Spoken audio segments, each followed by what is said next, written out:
జై శ్రీ గణేష. మనం మహాభారతం చెప్పుకుంటున్నాం. ఎక్కడున్నాం? ద్రోణ పర్వం 3వ ఆశ్వాసంలో ఉన్నాం. 14వ రోజు యుద్ధం చెప్పుకుంటున్నాం. అభిమన్యుడి మరణంతో అర్జునుడు ఎలాగైనా సూర్యాస్తమయంలోపు సైంధవుని చంపి తీరుతాను, లేదంటే గాంధీవంతో సహా అగ్గిలో దూకుతానని ప్రతిజ్ఞ చేశాడు. 14వ రోజు యుద్ధం మొదలైంది.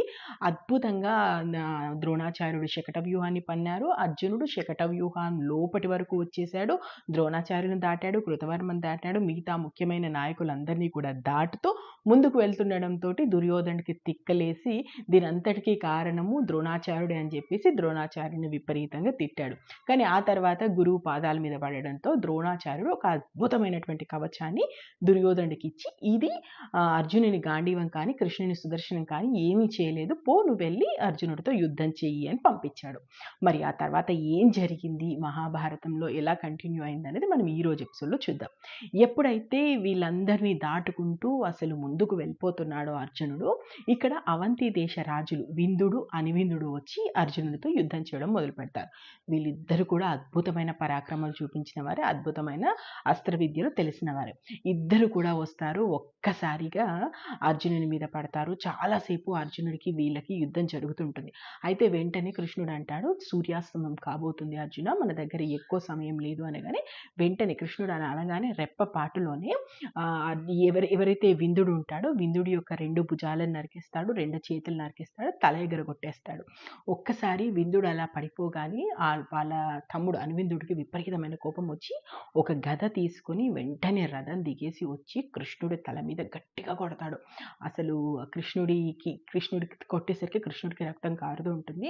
అప్పుడు అర్జునుడికి విపరీతమైనటువంటి కోపం వచ్చేసి వెంటనే గాంధీవాన్ని సంధించి ఒక బాణం వదలగానే అది గదను ముక్కలు చేస్తుంది. ముందు వాడి 2 చేతులు తెగిపోతాయి, 2 కాళ్ళు తెగిపోతాయి, ఆ తర్వాత తల నరికేస్తాడు. సో అలా విందుని అణువిందుని కూడా దాటేస్తారు. దాటేసి ముందుకు వెళ్దామని చూస్తుంటే ఇది అవంతి దేశానికి సంబంధించిన మిగిలిన వాళ్ళు ఉన్నారు కదా, ముఖ్య నాయకులు ఎవరైతే సైన్యం ఉన్నారు కదా, ఇక్కడ విచిత్రం ఏంటంటే రాజులు చనిపోయిన తర్వాత ఎక్కడైనా సరే మిగిలిన సైన్యం ఏదైనా ఉంటే చెల్లాచెదరై వెళ్ళిపోతుంది. కానీ ఇక్కడ వీళ్ళు కందిరీగల కంటే దారుణంగా అర్జునుని ముట్టుకుంటారు. కొన్ని వేల సంఖ్యలో లక్షల సంఖ్యలో ఉంటారు. వీళ్ళందరూ కూడా వచ్చి అసలు అర్జునుడితో యుద్ధం చేయడానికి అంటే మా రాజుని చంపేస్తావు, అసలు నేను పోనిచ్చేది లేదు అన్నట్టుగా పెద్ద పెద్ద కేకలు వేసుకుంటూ అర్జునుడి మీద పడతారు. అర్జునుడు వీళ్ళందరితో ఒక్కడే యుద్ధం చేస్తుంటాడు. అసలు ఎటు చూసినా అర్జునుడే అన్నట్టుగా యుద్ధం చేస్తుంటాడు. అయితే ఇక్కడ ప్రధాన సమస్య ఏమొస్తుందంటే, ఇంతమందితో యుద్ధం చేస్తున్నప్పుడు కృష్ణుడు అర్జునుడితో అంటాడు, అర్జున నువ్వు నేను కానీ యుద్ధం చేస్తూ అలసిపోలేదు, కానీ మన గుర్రాలు అలసిపోయాయి. ఒక్కసారి చూడు, వాటి శరీరంలో చాలా బాణాలు నాటుకున్నాయి. వీళ్ళందరికీ కూడా ఈ విషయం అర్థమైపోయింది. ఎందుకంటే వాళ్ళు ఏం చేస్తుంటారంటే అర్జునుని కృష్ణుని కన్నా కూడా ఎక్కువగా అర్జునుని యొక్క గుర్రాలు ఉన్నాయి కదా, వాటిని కొడుతుంటారు, వాటిని బాణాలతో హింసిస్తుంటారు. ఎలా అయినా సరే అర్జునుడి రథం దిగాలి. ఎందుకంటే ఒక్కసారి అర్జునుడు రథం దిగి నేల మీదకి వచ్చాడంటే వీళ్ళకి దొరికే అవకాశం ఎక్కువగా ఉంటుంది. కాబట్టి ఆ గుర్రాలను పదే అంటే గుర్రాలని టార్గెట్ చేస్తూ వీళ్ళందరూ కూడా దాడి చేస్తుంటారు. దీంతో అర్జునుడు అంటాడు, అవును బావ, ఇంత రక్తసిక్తంగా ఉన్నటువంటి గుర్రాలు ముందుకు కదలలేవు. ఒక పని చెయ్యి, నువ్వు రథాన్ని ఇక్కడే ఆపేసేయి, గుర్రాల్ని విప్పేసేయి, వాటికి చేయాల్సినటువంటి సపర్యలు చెయ్యి, నేను ఎలాగైనా సరే ఈ మందను ఆపుతాను, అంటే ఈ అవంతి సైన్యాన్ని మొత్తం కిందుండి కూడా నేను యుద్ధం చేయగలను అని చెప్తాడు. సరే అని చెప్తాడు కృష్ణుడు. రథాన్ని ఆపగానే అర్జునుడు కిందికి దిగొస్తాడు.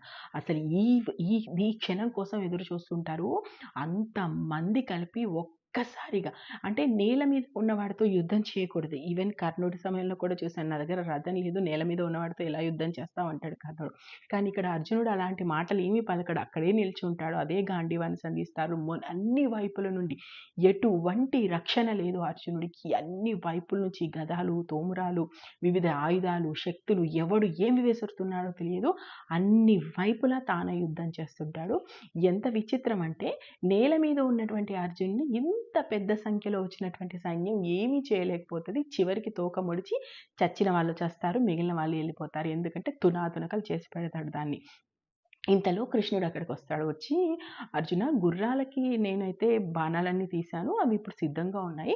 కానీ ఉదయం నుంచి అవి ఎక్కడ ఆగలేదు. కనీసం నీరు తాగలేదు. అవన్నీ దప్పికతో ఉన్నాయి. ఇంత దప్పికతో అవి ముందుకెలా ఎళ్ళగలుగుతాయి? ముందు మనం వాటి కోసం నీరు వెతకాలి. కొంచెమైనా, అంటే అవి తడిచేంత నీరు లేకపోయినా కనీసం వాటి గొంతు తడిచేంత నీరైనా ఉండాలి కదా! ఏం చేద్దాము?" అంటాడు. అప్పుడు అర్జునుడు ఒక చిన్న నవ్వు నవ్వి ఒక్క దివ్యాస్త్రాన్ని తీసి భూమిలో కొడతాడు. అలా ఒక సరస్సే బయటకొచ్చేస్తది. అంటే ఒక చిన్న సరస్సు, అంటే చిన్న తాటకంలాగా, చిన్న చెరువులాగా తయారైపోతది. లోపటి నుంచి వచ్చినటువంటి జలం అంతా. అంటే ఆ దివ్యాస్త్రంతో వచ్చినటువంటి జలం. ఆ జలాన్ని గుర్రాలు నీళ్లు తాగుతున్నప్పుడు ఈ మిగిలిన వాళ్ళు ఇంకా కొంతమంది ఉంటారు కదా! వాళ్ళు మళ్ళీ గుర్రాల మీద దాడి చేయడానికి చూస్తాడు. అప్పుడు వెంటనే అర్జునుడు అప్పటిదప్పుడు ఒక ఇంటినే నిర్మిస్తాడు. అంటే ఒక కుటీరాన్ని, గుర్రాలకు మొత్తం రక్షణగా బాణాలతో ఒక ఇంటినే నిర్మిస్తాడు. ఒక అంటే చుట్టూ గోడలు కట్టేస్తాడు. పైన ప్రాకారం పెట్టేస్తాడు. అంటే ఎక్కడ ఎటు నుంచి చిన్న సందు కూడా లేకుండా, అంటే గుర్రాలు ఆ నీళ్లు తాగేంత సేపు కూడా వాటి చుట్టూ అద్భుతమైనటువంటి గోడను, ప్రాకారాన్ని నిర్మించేస్తాడు. చక్కగా గుర్రాలు అందులోకి దిగుతాయి, నీళ్లు తాగుతాయి.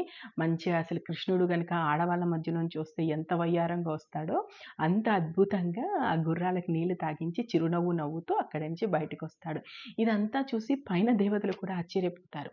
ఏది ఇంత ఆశ్చర్యం ఎప్పుడైనా చూసామా? నేల మీద ఉన్నాడంట, ఇంతమందితో యుద్ధం చేస్తున్నాడు. బాణాలతో ప్రహారిని కట్టాడు, దివ్యాస్త్రాలతో నీరుని తెప్పించాడు. అసలు ఆ దివ్యాస్త్రాలతో వచ్చినటువంటి నీరు తాగడంతో గుర్రాలు ఇంకా అద్భుతంగా వాటి శరీరంలో కొత్త తేజస్సు కనిపించింది. ఏంటి విచిత్రం అని చెప్పేసి దేవతలే ఆశ్చర్యపోతూ ఉంటారు. సో, ఇంత అద్భుతాన్ని అర్జునుడు అక్కడ సృష్టిస్తాడు. ఆ తర్వాత మళ్ళీ కృష్ణుడు రథం తీసుకొని రాగానే అద్భుతంగా రథం ఎక్కి నిల్చుంటాడు. ఇక్కడ ఒక్కసారి అర్జునుడు రథం ఎక్కి నిల్చున్నాక అందరికీ అతడు పరమశివుడిలా కనిపిస్తాడు.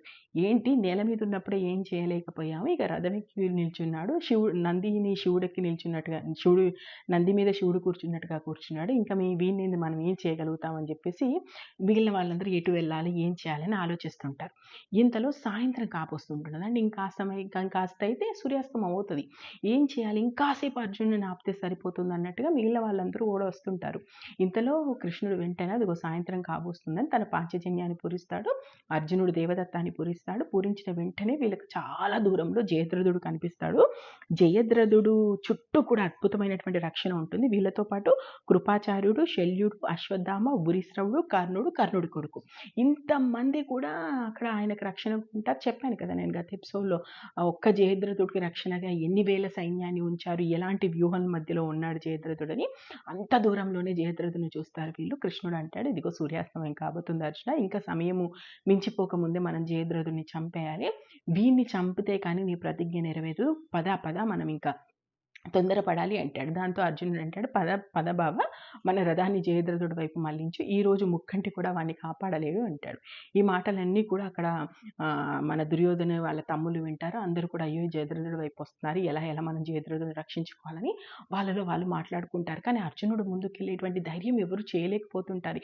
ఎంతమంది వచ్చినా అంతమందిని చంపేస్తుంటాడు. ఇంతలో ఒక మెరుపులాగా వస్తాడు అక్కడికి దుర్యోధనుడు. దుర్యోధనుడు రావడంతో కౌరవ సైన్యంలో విపరీతమైనటువంటి భయం వస్తుంది. అందరూ రారాజు ఏంటి అర్జునుడు ముందుకెళ్ళాడు, రారాజు ఏంటి అర్జునుడు ముందుకెళ్ళాడు, అయ్యో మన రాజుకి ఏమైనా కాగల, పదండి మన రాజును మనం రక్షించుకుందాం అని చెప్పేసి దుర్యోధన్ని రక్షించుకోవడం కోసం కౌరవ సైన్యం అంతా ముందుకు వస్తుంటారు. దుర్యోధనికి అర్జునుడికి మధ్యలో వస్తుంటారు. అప్పుడు దుర్యోధనుడు ఒక చిన్న నవ్వు నవ్వి, మీరు ఎవ్వరూ రాకండి, నేనే ఈరోజు అర్జునుడు అంతు చూస్తాను, అర్జునుడు ఏంటో, వాడి శక్తి ఏంటో ఈరోజు నేను చూపిస్తాను, నా శక్తి ఏంటో నేను ప్రపంచానికి చాటుతాను అంటాడు. అలా దుర్యోధనుడు అర్జునుడు ముందుకు వచ్చి నిల్చోగానే కృష్ణుడు ఇలా అంటాడు, అర్జున చూడు, వీడు ఉట్టి గర్వపోతూ, వీడి బలం చాలా ఎక్కువగా ఉంటుంది, యుద్ధం అంటే అస్సలు భయపడడు, జయద్రథుడే ఈరోజు వీడికి పందము, మహాభిమానం కలిగినటువంటి వాడు, వీడే నీ ముందుకొచ్చాడు, ఇంకా వీడికి మూడింది, నీ అదృష్టం బాగుంది, ఆ రోజు ద్రౌపదికి జరిగినటువంటి అవమానం కానీ, వీడు మీకు చేసినటువంటి అవమానం కానీ ప్రతీకారం తీర్చుకునే రోజు వచ్చేసింది, ఇంకా క్షణం కూడా ఆలస్యం చేయకు, వీడిని చంపేసి, వీడు కనుక చనిపోయాడో, జయద్రథుడు దుర్యోధనుడు ముమ్మాటికి మన చేతికి చిక్కుతాడు, లేదా పిరికి పందలా పారిపోతాడు. వాడు చిక్కినా మనకు జయమే, వాడు పారిపోయినా నీ ప్రతిజ్ఞ నెరవేరినట్టే, కాబట్టి వీడిని చంపేసి అంటాడు. అనగానే కృష్ణుడికి మళ్ళీ ఏంటి దుర్యోధనుడు ఎప్పుడు లేని ఈ వీరత్వం ఏంటి, అర్జునుడు ముందుకు రావాలంటే సాధారణంగా దుర్యోధనుడు భయపడతాడు. కానీ అలాంటిది ముందుకొచ్చి నిల్చొని పైగా అర్జునుడిని కవ్విస్తూ ఉంటాడు. ఏమనంటే, అర్జున నువ్వు నిజంగా పాండురాజు కొడుకు అయితే రా వచ్చి నాతో యుద్ధం చెయ్యి, ఈరోజు నీ నీ నీ నిన్ను నా శక్తి ఏంటో నీకు చూపిస్తాను, నువ్వేంటో ప్రపంచానికి తెలిసిపోతుంది, పెద్ద అదనుకుంటున్నావా, నీతో యుద్ధం చేయడానికి నేను వచ్చానని చెప్పేసి కవ్విస్తూ ఉంటాడు. కవ్విస్తూ ఉంటే కృష్ణుడికి ఒకసారి ఆలోచన వస్తుంది, ఏంటి దుర్యోధన అంటే ఏంటి ఇంత తెగించి మాట్లాడుతున్నాడు, ఒకటి వీడి మృత్యువు వీడి శరీరం మీద అంటే వీడి నెత్తి మీద మృత్యువు తాండవం ఆడుతుండాలి, లేకపోతే అర్జునుడు ముందుకు వచ్చి ఇదంతా మాట్లాడటం ఏంటి, అర్జున ఏదేమైనా నీ శత్రువు నీ చేతికి చిక్కాడు, ఇంకా వీడిని సంహరించు, వీడు పెట్టినటువంటి బాధలన్నీ కూడా ఇంకేవి కూడా మన కళ్ళ ముందు కదులుతున్నాయి, వీడు ద్రౌపదికి చేసినటువంటి అవమానానికి ప్రతీకారం ఈరోజు నువ్వు తీర్చుకోవాలి అంటాడు. అప్పుడు అర్జునుడు అంటాడు, నువ్వు ఇంతలా చెప్పాలా బావా, వాడిని చూడగానే నా వల్లంతా వెళ్ళిపోతుంది, నాకు ద్రౌపదికి జరిగినటువంటి అవమానమే గుర్తొస్తుంది, వీడు ఈరోజు నా చేతిలో చచ్చాడే అనుకో, అన్న ప్రతిజ్ఞ కూడా మరిచి ఈరోజు నేను వీడిని చంపుతానేమో, అంతటి కోపం వస్తుంది వీడి మీద నాకు, వీడు చచ్చాడంటే అసలు ఈ యుద్ధమే అయిపోతుంది, వీడి వల్లే ఈ దరిద్రం అంతా కూడా వచ్చింది, వీడి అహంకారమే దీని అంతటికీ కారణము, వీడు చేసినటువంటి అకృత్యాలు అన్నీ ఇన్నా వీడు ఈరోజు నాకు కళ్ళ ముందుకు వచ్చి నిల్చున్నాడు, పైగా నాతో యుద్ధం చేయమని చెప్పేసి నన్నే ఆహ్వానిస్తున్నాడు, వీడికి ఎంత ధైర్యము, వీడి పొగరు అనుస్తాను అని చెప్పేసి కృష్ణార్జునులు ఇలా మాట్లాడుకుంటూ ఉంటారు. సో ఇప్పుడు దుర్యోధనుడు రథం వచ్చి కృష్ణార్జునుల రథానికి ఎదురుగా నిలిచింది. ఎందుకు ఆ దుర్యోధనుడు తన దగ్గర దివ్యాస్త్రం ఉందనేటువంటి దాంతో ఉన్నాడు. సాయంత్రం కావడానికి ఇంకెంతో సమయం లేదు, ఇంకా సమయం అయితే సాయంత్రం అవుతుంది. సాయంత్రం అయిందా, అర్జునుడు ప్రతిజ్ఞ నెరవేరకపోతే అర్జునుడు అగ్గిలో దూకాలి. ఇంతకీ దుర్యోధనుడికి అర్జునుడికి మధ్య యుద్ధం ఎలా జరిగింది, ఆ తర్వాత మిగిలిన పాండవులు ఇక్కడ, మరి అర్జునుడు ఇలా చేస్తున్నాడు, మిగిలిన పాండవులు ఇంకా వ్యూహం మధ్యలోకి ఎందుకు రావట్లేదు, ద్రోణాచార్యుడు ఎంతసేపు వాళ్ళని అడ్డుకున్నాడు, అసలు సైంధవుని చంపే వరకు ఎలాంటి మెలికలు తిరిగింది, ఎలాంటి మలుపులు జరిగాయి అనేది మనం 1 by 1 చెప్పుకుందాం. నేను మహాభారతం ఉన్నది ఉన్నట్టు చెప్తున్నాను, చెప్తున్నాను. మీకు నచ్చితే ఆశీర్వదించండి. మహాభారతంలో ఇప్పటివరకు ఏం జరిగిందో తెలుసుకోవాలనుకుంటే మన ఛానల్కి వెళ్ళండి, మహాభారతం ప్లేలిస్ట్ ఉంది, చూడండి. Thank you. జై హింద్.